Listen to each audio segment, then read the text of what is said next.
So welcome back to another one, you guys. If you are new to the channel, my name is Andrew with Younger Nissan in Frederick, Maryland. For more information on our inventory, please feel free to check out the link in the description box below. And so today we're in the brand new 2023 Nissan Leaf because there actually are some changes for the 2023 model year. This is the most affordable electric car available in the US right now. And of course, it still qualifies for the $7,500 tax credit, which not all electric vehicles can say. So ultimately in this video, we will be testing out and going over everything about this one. So having said that, what do you guys say? Let's just go ahead and jump right into it. And as always, let's start with pricing. And so for 2023, those 5 trim levels are taken down now to only 2. First one being the S, being the one that we are in today, actually starting at $28,040. Then there is the SV Plus for $36,040. But with those 2 trim levels, there are actually 2 different power plants to go along with them. For the S trim level, that one is powered by a 40 kilowatt electric motor, putting out 147 horsepower, 236 pound-feet of torque, sent to the front wheel, 0 to 60 time approximately 7.4 seconds, with a range of 149 miles, and it can charge from 0 to 80% in approximately an hour, in case you were curious about that. But then there is that other power plant, that one belonging to the SV Plus trim level. That one is powered by a 60 kilowatt electric motor, putting out 214 horsepower, 250 pound-feet of torque. Again, power sent to the front wheels, 0 to 60 time approximately 6.5 seconds, so about a full second quicker to 60 there, with a range coming in at 212 miles. So now that I've got all of that out of the way, what do you guys say? Let's go ahead and find a straightaway. Keep in mind, we have the less powerful S with us here today, but let's put the acceleration here to the test and let's see how quickly we can get this one here up to speed. All right, here we go. Go, baby. Whoa, a little bit of a skid there. Dang, I like it. Yeah, that is plenty quick, especially for scooting around city streets. But 0 to 60 is 7.5. That's pretty darn quick. And the cool thing about electric cars is whenever you see a number like that, it's always going to feel a heck of a lot quicker than his gasoline-powered counterpart because of that instant torque that you get with electric vehicles. So that was a heck of an acceleration. Definitely puts a smile on your face for like the little zippiness. Like if I were to just hit it right now, it throws your head in the back, I'm telling you. And it slips a little bit. That's a fun acceleration, even for the S. Well done, Nissan. And that's another reason to like electric cars. But anyways, to go along with that acceleration, as always, braking is equally important. So as expected, you will find 4-wheel ventilated disc brakes coming standard. As far as that 60-0 stopping distance goes, it comes in at 121 feet. As far as braking feel goes, if I were to let off the gas right now, it is going to bring me to a complete stop because there is a little button called E-pedal located just in front of the shifter, and that gives you that 1-pedal driving mode, and I have pressed that. Now, you don't have to press that. You can leave it out of that E-pedal or the 1-pedal driving mode, and essentially it's going to operate kind of like a normal car where you actually have to use the brakes to stop. But if you do press that E-pedal drive mode, that is going to bring you to a complete stop gradually, ever so gradually, without you ever having to hit the brakes, which is going to save you on some brake pads. And I think it's personally stinking cool in electric cars when they have that, because not all of them have that, honestly. So anyways, then touching on suspension and handling, up front you're going to get an independent strut type front suspension. In the back, torsion beam rear axle, front and rear stabilizer bars. As far as ride quality goes, it's actually been perfectly fine on my short little test drive here today. Like, it's actually been pretty darn good, if I'm being honest. It's been absorbing the road imperfections perfectly fine. So ride quality has actually impressed me here. As far as cabin noise goes, electric cars always crush it with that because there's no engine noise or anything like that. There's been really no wind noise coming into the cabin, no road noise. It's actually been kind of on the luxury side of things, quite honestly. So I've had no issues there. As far as steering feel goes, it is a little bit on the looser side of things. A lot of times with electric cars, you get a heavier steering feel, specifically with Tesla. And that is not the case with the Leaf. So I wouldn't have minded if Nissan kind of heavied up that steering feel. It's probably the wrong way to put it, but made it a little heavier of a weight to the steering. That would have probably been a little more enjoyable to drive. Now, having said that, it's not bad. It's just definitely not even close to as heavy as a Tesla. That's all I'm saying. But that touching on visibility, speaking of, there's a Tesla in my rear view mirror right now. I can see perfectly fine out the back, so definitely not going to have any issues there either. But that pretty much rounds out the performance segment of this review, you guys. Let's now go ahead and take a look at the exterior of our brand new 2023 Nissan Leaf. All right, so here she is, you guys, the new 2023 Nissan Leaf, finished in gun metallic, in case you were curious of the exterior color name that we had on this one. But as always, let's go ahead and start with where the Leaf is made. Taking a look at the VIN, first character is the number 1, indicating that the Nissan Leaf is built and assembled in the US, specifically Tennessee, in case you were curious as the final assembly point. But let's go ahead and start up front. Of course, with it being an electric vehicle, there is no front grille. But instead, this is a pretty cool little design to it. There's actually like little shapes located within that front grille, and hopefully I can get some of this on camera, but it's actually a pretty cool little design to it. So I'm definitely a fan of that. It's different. I think that's why I like it, because you don't see that on many other vehicles. But also just above that, you can actually find the charging port. Charging port is located above the Nissan logo, which is again a little bit different than most other electric vehicles out there. So I wanted to highlight that. To the sides, halogen headlights do come standard for the S that we have today, but for that SV Plus, you will find LED headlights with LED daytime running lights. Automatic feature does come standard with both trim levels, so that's definitely nice. Also though, automatic high beams coming standard for both trim levels. Essentially what that is, so when you have your high beams on at night and it senses a vehicle coming in the opposite direction, it's going to automatically dim them back to low beams. Then when that vehicle is gone, it's going to automatically then bounce it back up to high beams for you. So that's pretty darn cool. And with the SV Plus, you also get fog lights down below that we don't have with us here today, so can't show those to you guys. But that pretty much rounds out the front end of this one. Let's now go ahead and make our way to the side. All right, so now see all around to the side of the Leaf. Black window surrounds do come standard. Floating roof line towards the back on that C pillar. That definitely looks good, highlighted in black, kind of differentiating the roof line from the rest of the body. Chrome door handles do come standard at both trim levels, as you guys can see. Body color power adjustable side mirrors coming standard, but they will be heated with the SV Plus trim level if you wanted heated side mirrors. Then take a look down at the wheel setup. 16-inch steel wheels with covers coming with the S trim that we have today. That of course is what you guys are looking at. And then 17-inch aluminum alloys coming with the SV Plus. But that pretty much rounds out the side profile. Let's now go ahead and make our way to the back. All right, so now since we are around to the back of the Leaf, all the way to the top, you got a body colored shark fin antenna.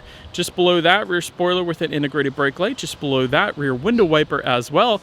I see that they have done away with the zero emission badging and the trim level badging back here as well. That's a minor change for 2023. I remember seeing that for the 2022 model year, so that is kind of interesting. I don't really think it's a good thing or a bad thing. It don't really matter to me, quite honestly, but just below it all, you're actually gonna find a pretty darn cool looking rear diffuser front and center there underneath. So I think that looks pretty darn good. And of course, since it's an electric vehicle, there is no exhaust, so there will be no exhaust clip as expected. So having said that, what do you guys say? Let's just go ahead and make our way to the interior of the 2023 Nissan Leaf. All right, so now since you are around to the back of the Leaf, when it comes to opening that rear lift gate, it is a manual lift gate for both trim levels, of course.